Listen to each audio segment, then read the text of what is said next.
Irmãos, para introduzir aí o nosso estudo, nós vamos fazer aqui uma comparação entre o capítulo 7 e o capítulo 8. Então, com a sua Bíblia aberta, olhe aí o versículo 1 de cada um. Versículo 1 do capítulo 7 diz assim: no primeiro ano de Belsazar, rei da Babilônia. No capítulo 8 vai dizer o quê? No terceiro ano de Belsazar, rei da Babilônia. Então presta atenção, entre um fato e outro passaram-se 2 anos. Eu não sei se alguém aqui tem esse hábito, mas a gente percebe esse costume em Daniel. No primeiro ano de Belsazar, o que Daniel experimentou aí, segundo ele relata no capítulo 7? Ele teve um sonho, e ele escreveu esse sonho nos detalhes. Você é daquele que quando sonha à noite, você acorda, pega o caderninho, não, eu vou anotar para não esquecer. Eu conheço gente que tem um caderninho dos sonhos. Tudo que a pessoa sonha, ela anota com detalhes no caderninho. Daniel teve um sonho, e ele pega o seu caderno, o seu livro, e ele escreve nos detalhes o sonho que ele teve. Mas no capítulo 8, ele diz que ele experimentou o quê? Então é diferente. Qual a diferença entre o sonho e a visão? O sonho, ele estava dormindo, a visão, acordado. Então você vê que são 2 situações diferentes. No primeiro ano de Belsazar, e a gente precisa entender que Belsazar, ele é sucessor, ele é da linhagem, ele é então da família de Nabucodonosor. Isso aqui é uma dinastia. Então o Império Babilônico ainda é o reino soberano da terra. Não há dentro das possibilidades lógicas, vamos dizer assim, possibilidade desse reino ser deposto ou substituído. Logo no primeiro ano de Belsazar, Daniel tem um sonho, e nesse sonho ele vê aqueles 4 animais: o leão com asas de águia, o urso, o leopardo e um monstro terrível, um animal horrendo que ele não descreve que animal que é. Então ele recebe do Senhor a interpretação de qual o significado desses animais. Então ele está debaixo do total poderio da Babilônia, e o Senhor diz a ele que aqueles animais representam desde o poderio babilônico representado pelo leão com asas de águias, até o Império Romano subjugar a terra. Então o que Deus está dizendo a Daniel é que em breve este poder que se parece com algo absoluto deixará de ser absoluto. Este poder que parece inexpugnável será expugnado da terra. O trono vai cair, e não será uma só vez. Cairá na mão do Império Medo-Persa, o Império Medo-Persa cairá nas mãos de Alexandre o Grande, e Alexandre o Grande cairá nas mãos do Império Romano, e o Império Romano será deposto pelo Senhor dos Exércitos, o Rei invencível. Então é isso que Daniel recebe através de sonho no capítulo 7, e ele registra.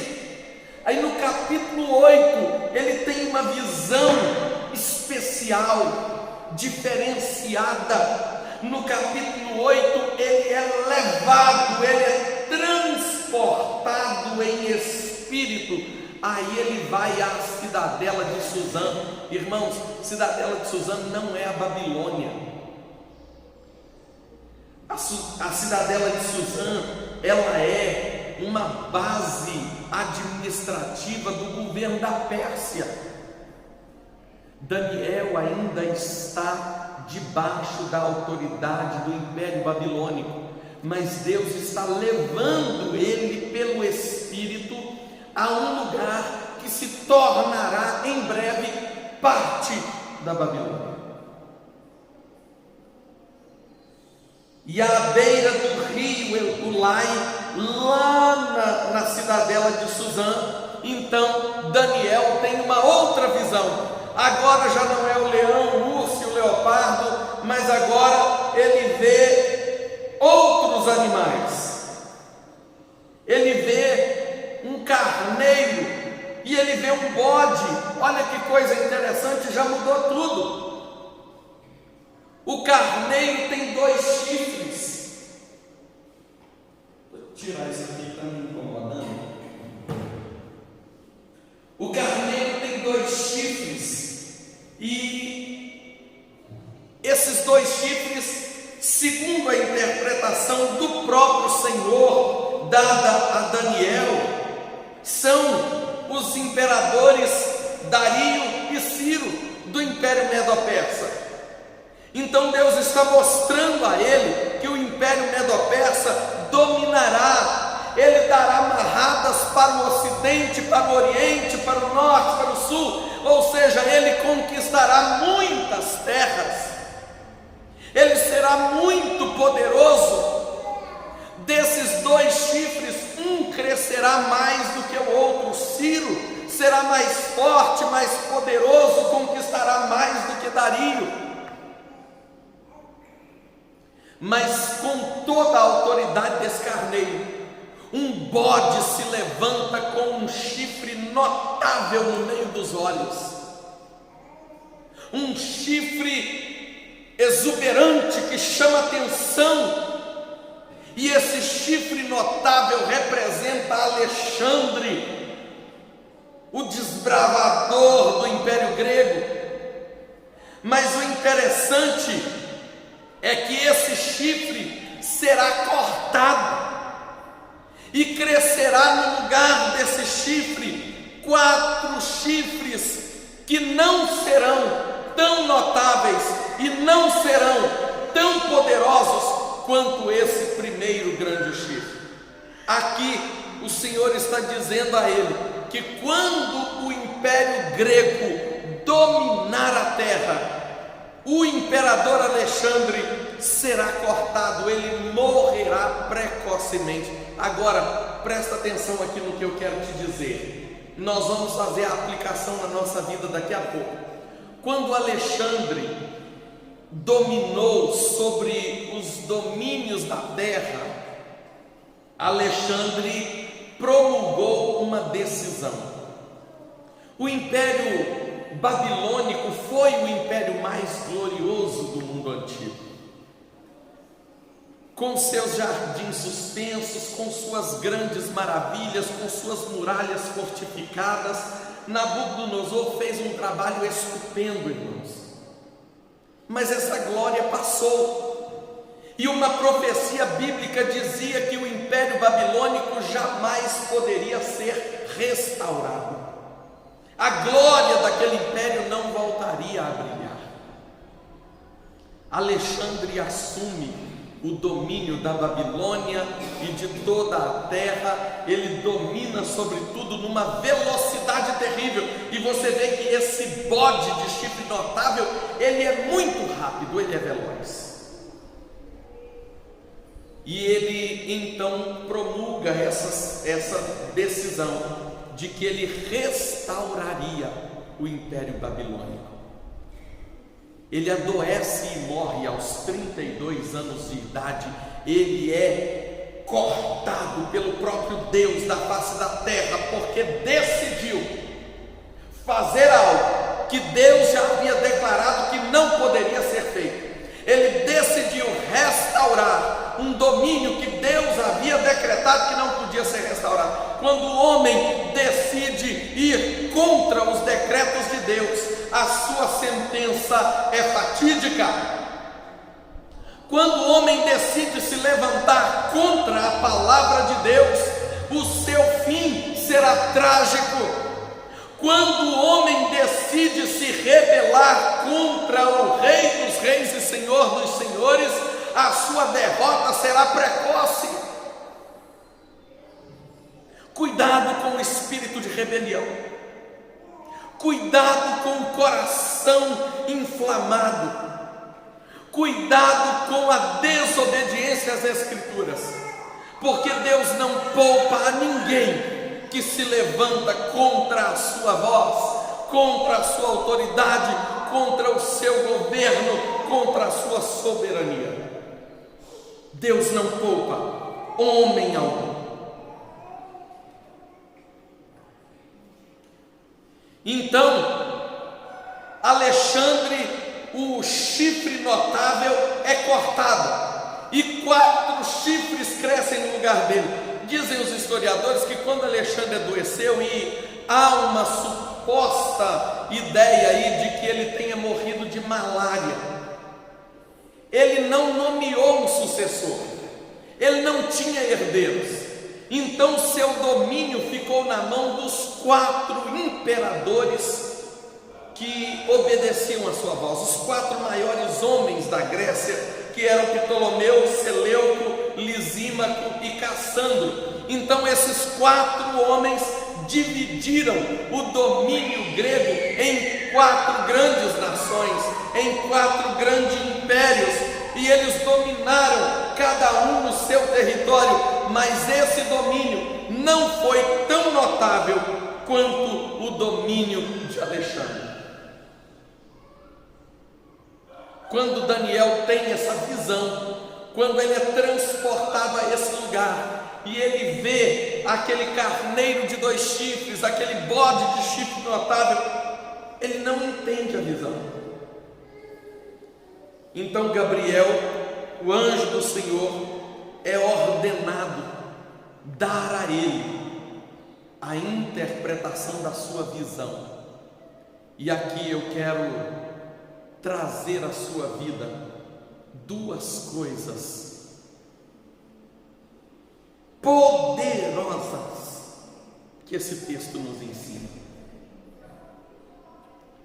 O texto vai dizer no versículo 17 que ao chegar diante dele o enviado do Senhor, ele ficou amedrontado.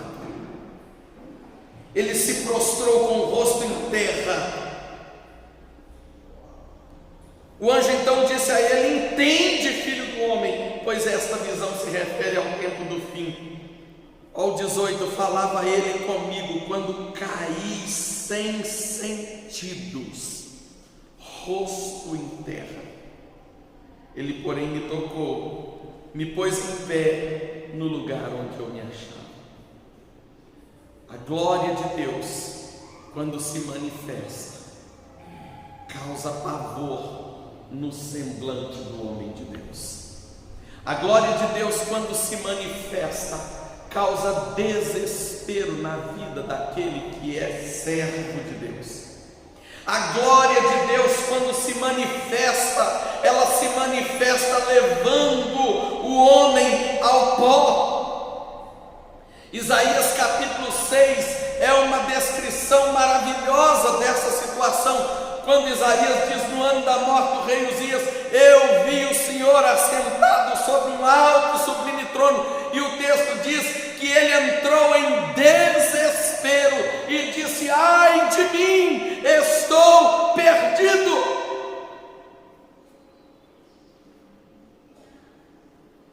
Irmãos, nós temos visto homens se levantarem em nossos tempos, supostamente preenchidos do Espírito Santo, transbordantes dele, dizendo que contemplaram a glória de Deus, e eles se tornam semideuses entre os homens, tomados de profunda arrogância, apontam o dedo para toda a igreja, tornando-se superiores à igreja como profetas de Deus.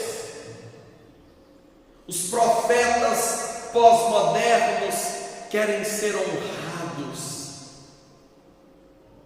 Há profetas que, ao serem chamados para ministrar a palavra, exigem que a sua água mineral seja de uma marca específica e caríssima, e que um número X de toalhas brancas de rosto sejam disponibilizadas para que ele enxugue suor enquanto ministra, e exige que o seu quarto seja em um hotel no mínimo 4 estrelas, e que um transporte esteja à sua disposição com o motorista durante todo o tempo da sua ministração, e que 50% do seu cachê seja depositado antes que ele viaje, e os outros 50% sejam entregues a ele antes que ele ministre a primeira palavra. Quantos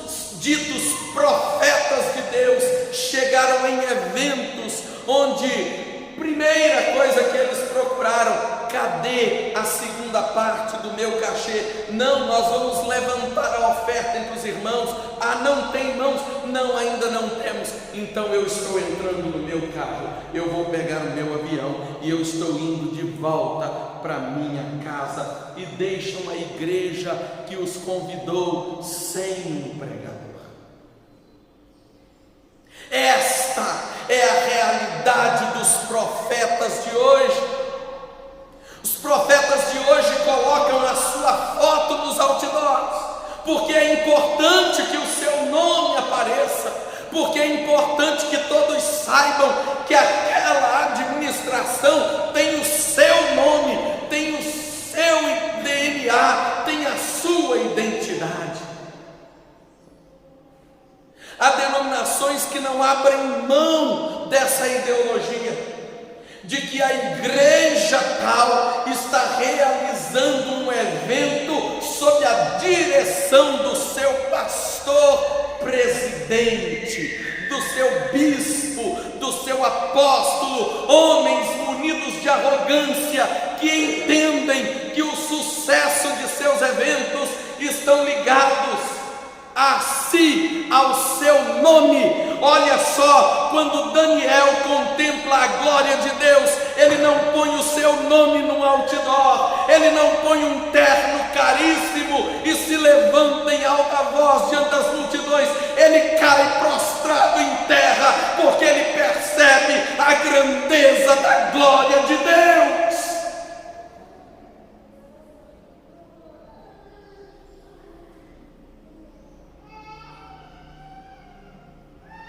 Quando você percebe a arrogância de líderes, você descobre que não são unidos à glória de Deus, que jamais contemplaram de fato o Senhor, que jamais tiveram um encontro genuíno com o Senhor, porque aquele que conhece o Senhor é humilde, é contrito.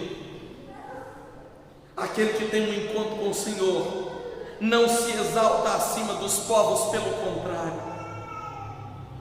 ele se põe como servo de todos. Nós estamos vivendo na contramão da verdade, e o mais lamentável é que quanto mais arrogante é o profeta, maior o número daqueles que o seguem. Vocês já perceberam isso? Você está gastando o seu tempo ligando a televisão para assistir aquele programa? Você está botando aquela aguinha em cima da televisão para depois do programa, quando ele ungir ao vivo, você tomar aquela aguinha? Você está mandando aquela oferta depositada na conta, ou está pagando aquele carnezinho para você receber uma prenda ungida, uma toalha, uma aliança, um martelinho, um vidrinho de óleo que foi ungido lá no Monte Sião?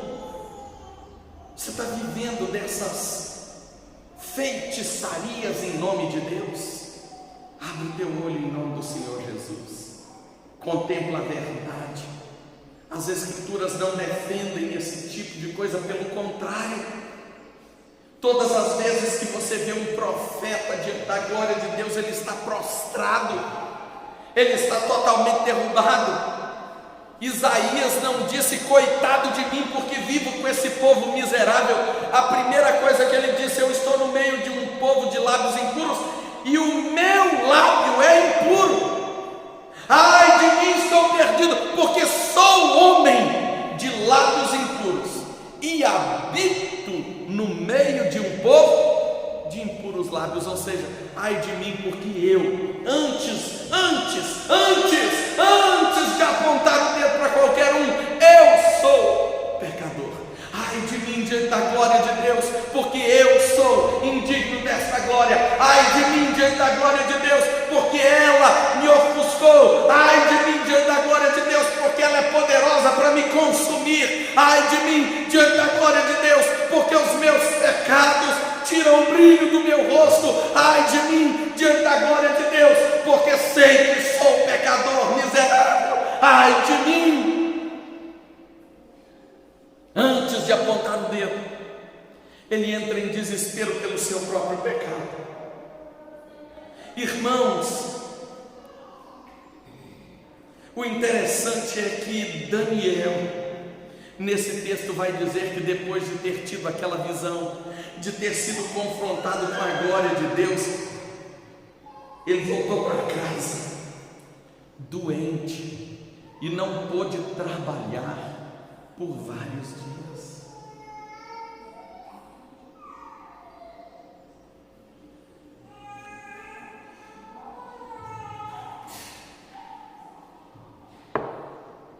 Eu, Daniel, versículo 27, enfraqueci e estive enfermo alguns dias. Então me levantei, tratei dos negócios do rei, espantava-me com a visão, e não havia quem a entendesse. Quando ele diz não havia quem a entendesse, eu começo a entender que ele contou essa visão para algumas pessoas. Ele compartilhou a sua experiência, e certamente alguém deve ter dito para ele assim: ô Daniel, você teve sonho de barriga cheia, você para de comer feijoada antes de dormir, esse negócio dá pesadelo. Quantas vezes alguém te contou um sonho e você disse isso? Ó, isso é feijoada. Ué. Você vai para a célula lá na casa da Dinilza sexta-feira e tem pesadelo de sexta para sábado. Por que que é? Não aguenta ver aquela panela de canjiquinha sem passar pelo menos 4 vezes na coxa. Aí o jeito é. E o pior é que ainda pergunta quem fez. Está cansado de saber quem fez, né? Se não é o devaneio, é de Lene. Aí a Dinilza só olha e diz assim: parece que fui eu que fiz, mas só parece, né, irmãos? Só parece. Quantas pessoas já disseram para você estava tendo era sonho de barriga cheia? Daniel disse: eu contei, mas ninguém entendeu. E mesmo ninguém entendendo, eu continuei perturbado, eu continuei angustiado, eu continuei atemorizado.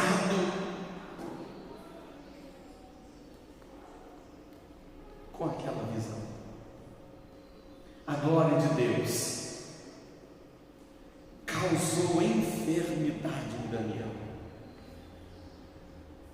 Essa é a diferença entre o homem de Deus e o falso profeta. O falso profeta se levanta soberbo, arrogante, homem das revelações. O falso profeta chega dizendo assim: olha, irmãos, eu quero contar um testemunho. Eu estive essa semana no congresso tal, e quando eu estendi as mãos, 100 pessoas caíram. Ele está trazendo a glória para si. Cuidado, muito cuidado com essas coisas,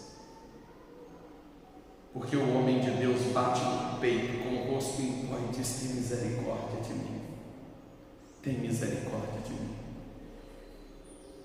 Então a primeira coisa que eu quero trazer ao seu entendimento nessa manhã é o comportamento do homem de Deus diante da glória de Deus. Esse deve ser o seu comportamento: derramar-se diante desta glória, contristar-se por causa dos seus pecados diante da majestosa glória de Deus.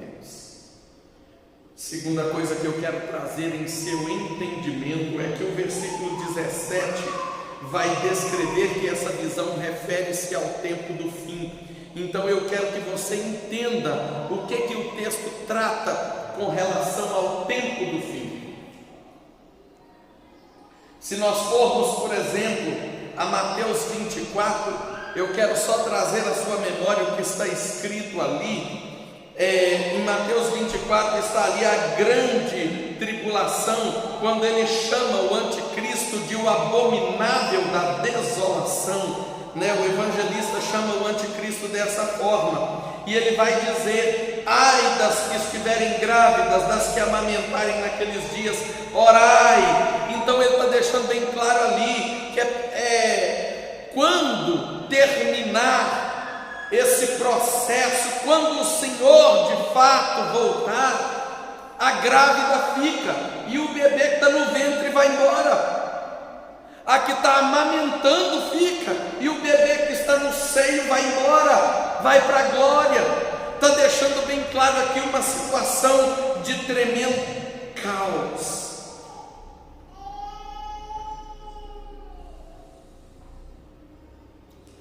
Mas ele diz que assim como um relâmpago que sai do Oriente e se mostra no Ocidente, assim há de ser a vinda do Filho do Homem.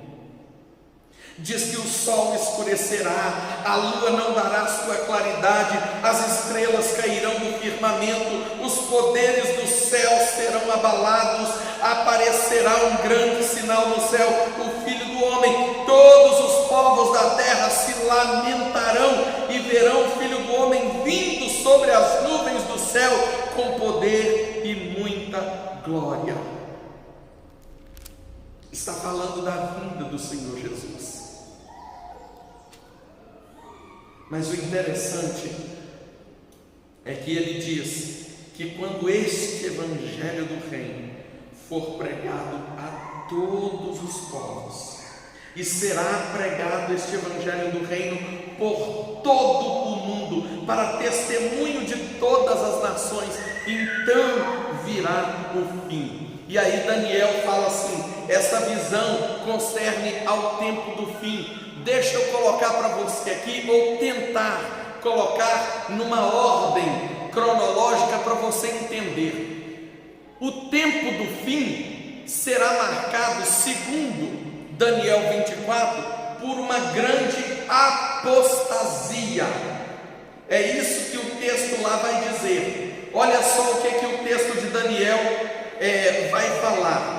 Certamente ouvireis falar em guerras, em rumores de guerras, ok? Levantará nação contra nação, reino contra reino, haverá fome, terremoto, porém tudo isso é o princípio das dores. Sereis atribulados, vos matarão, sereis odiados, e nesse tempo muitos hão de se escandalizar, trair, odiar um ao outro, por se multiplicar a iniquidade, o amor de muitos se esfriará. Naquele tempo, o que perseverar até o fim será salvo. Então ele está dizendo que o retorno do Senhor Jesus será marcado por uma grande apostasia, pelo grande afastamento. Haverá uma debandada coletiva dos crentes da igreja.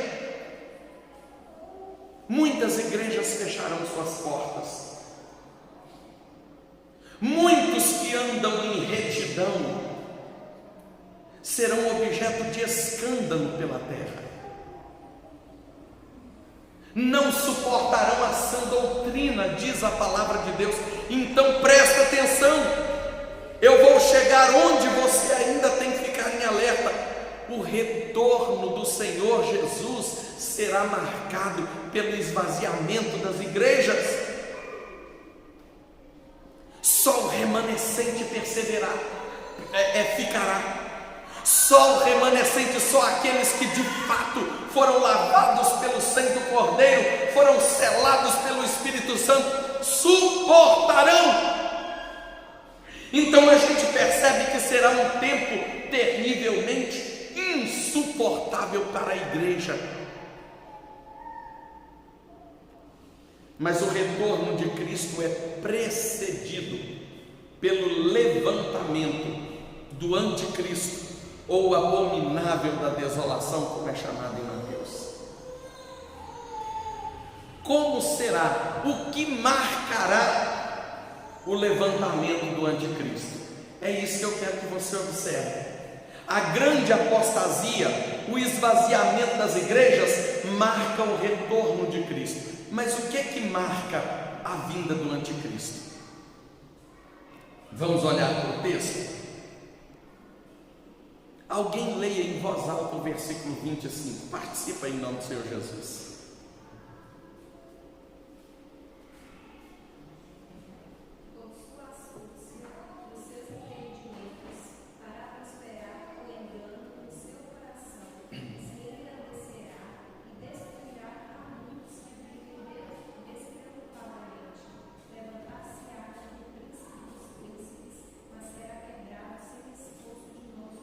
O que o texto está dizendo? Você conseguiu interpretar o texto aí? Prosperará, fará prosperar o engano e destruirá a muitos que vivem.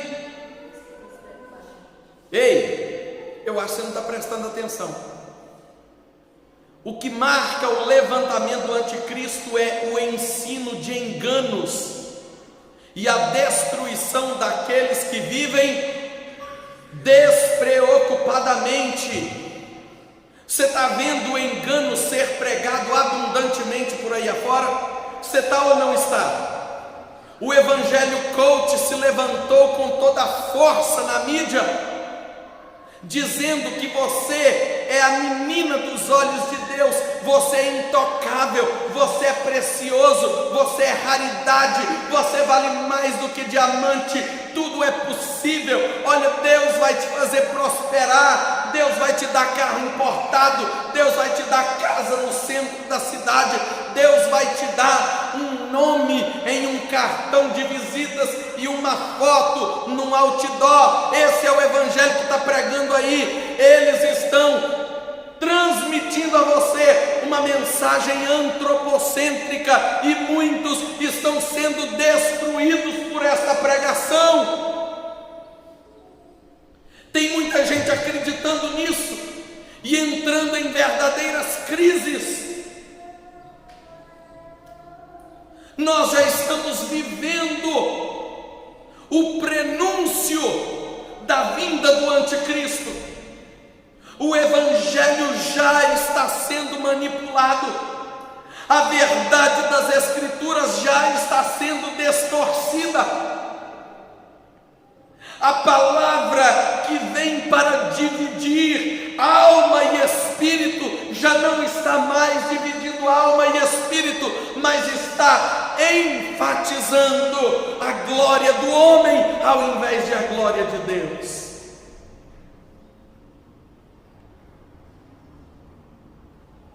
O engano está nos púlpitos.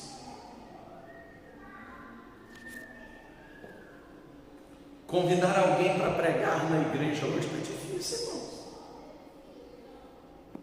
Eu morro de medo desse negócio. Quando chega um irmãozinho perto de mim e diz assim: Jonas, você precisa convidar o fulano de tal para pregar aqui. Eu pergunto: quem é o fulano de tal? Rapaz, eu vi ele pregar num congresso em tal lugar. Eu falei assim: olha, não tem nenhum videozinho para eu assistir a pregação não, porque hoje você tem que saber quem que você está convidando. O engano está nos cultos, o evangelho manipulado, distorcido, antropocêntrico, trazendo a glória do homem em lugar da glória de Deus, e os homens estão aplaudindo.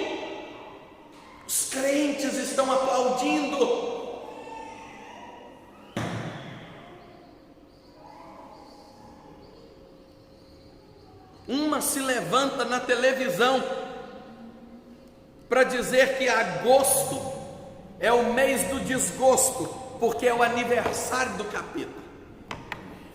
E todo mundo acredita numa palhaçada dessa. Ela diz: Natal não é em dezembro, porque dia 25 de dezembro não é o nascimento de Cristo. Então, o nascimento do capeta é em agosto, por isso que é o mês do desgosto. Irmãos, é triste ver que tem gente que acredita nisso. Está tudo morto. É triste ver que tem gente que anda atrás desses negócios. Tem gente que viaja quilômetros, dorme em calçadas, passa horas e horas numa fila só para ver o homem do paletó, que ele vai passar o paletó e uma multidão vai cair. E tem uns que é capaz de dizer com orgulho ainda: rapaz, e não é que eu caí mesmo? Esse é o evangelho que está sendo pregado por aí. O engano está abundante no meio do povo.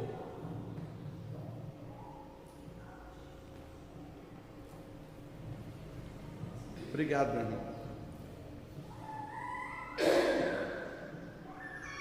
Mas a maior preocupação, volta no versículo 25.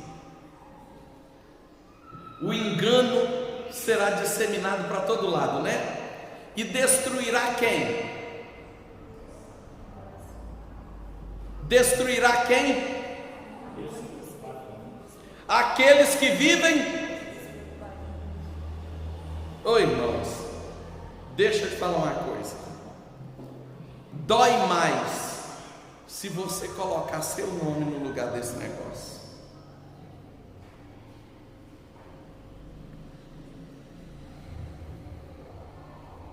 Já pensou?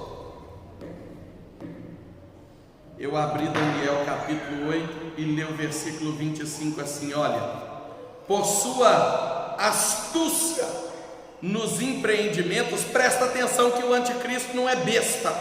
Por sua astúcia nos empreendimentos, fará prosperar o engano, no seu coração se engrandecerá. Parece estar falando da queda de Lúcifer, né?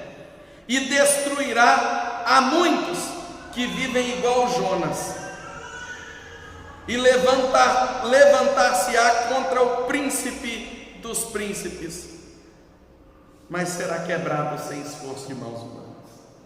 Ah, mas por que você leu e colocou seu nome? Para eu refletir: será que eu sou esse que vive despreocupadamente? Você é esse que vive despreocupadamente? Você é esse que faz a obra do Senhor relaxadamente, é de qualquer maneira? A gente morre de criticar os pentecostais, porque eles vão para o púlpito e diz assim: ó, vamos ver o que o Senhor tem para nós hoje, e abre e lê qualquer lugar, sem contexto, criam pretexto e pregam enganos.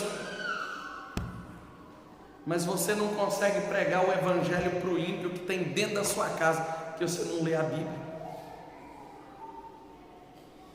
E o pior, porque essa é a realidade da maioria dos crentes, você vai falar para um católico que a idolatria é pecado, ele diz assim: me mostra aqui na minha Bíblia, ó. Não mostra na sua não, que a sua é Bíblia de crente, mostra na minha. Você fala assim: ah, eu não sei os capítulos de cor não, vou lá pedir meu evangelista, depois eu trago para você.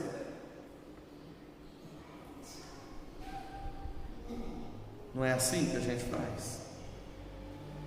Vivendo despreocupadamente. A gente cantou aqui no louvor: Senhor, quebra meu orgulho, eu quero descer igualzinho Naamã. Aí no final você pergunta assim: quem é Naamã? Aqui, ó.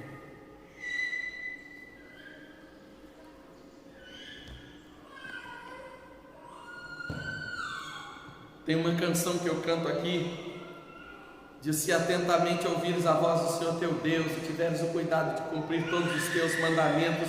Onde é que está isso, irmãos? Toda vez que eu vou cantar eu falo o texto, você já decorou? Onde é que está? Não sabem mais. E toda vez que eu canto essa canção, eu falo da referência bíblica. Falo com vocês assim: vão cantar o Salmo 96. Qual é o Salmo 96, irmãos? Vão cantar o Salmo 96. Você sabe qual é? O engano é para aqueles que vivem despreocupadamente. Irmãos, eu estou com medo hoje de perguntar nas igrejas, que eu perguntei recentemente assim: quem sabe um versículo bíblico de cor? Todo mundo ficou assim. Eu falei assim: gente, Salmo 23, versículo 1, quem sabe? A igreja ficou calada.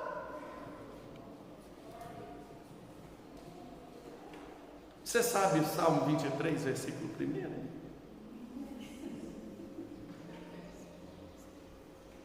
É triste.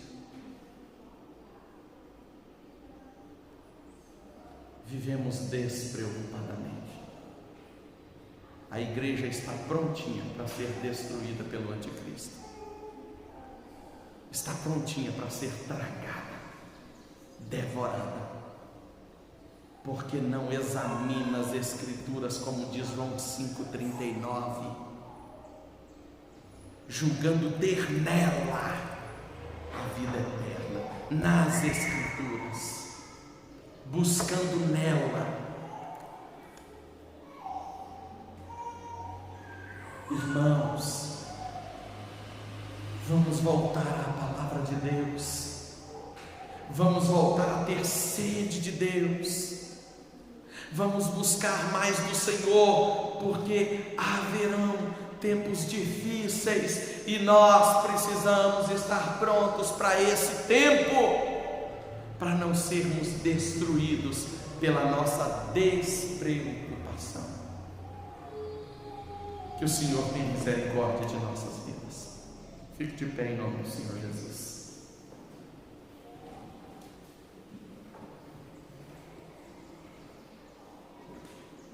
Leia Daniel capítulo 9 em casa. Domingo que vem nós vamos tratar da oração de Daniel. Leia em casa. Querido Deus, obrigado, Pai, por este tempo. Embora os estudos sejam um tanto angustiosos para a nossa alma, considerando as verdades nele contidas e o confronto dele trazidos a nós, Senhor, que este confronto produza em nós, como tua igreja, a transformação necessária. Leva-nos ao seio da tua palavra, leva-nos, ó Deus, à sede das tuas águas, leva-nos, Senhor, a uma busca, ó Deus, fervente, fervorosa pelo teu ensino, Pai. Em nome de Cristo Jesus, confronta-nos e transforma-nos por meio desta palavra, em nome de Jesus.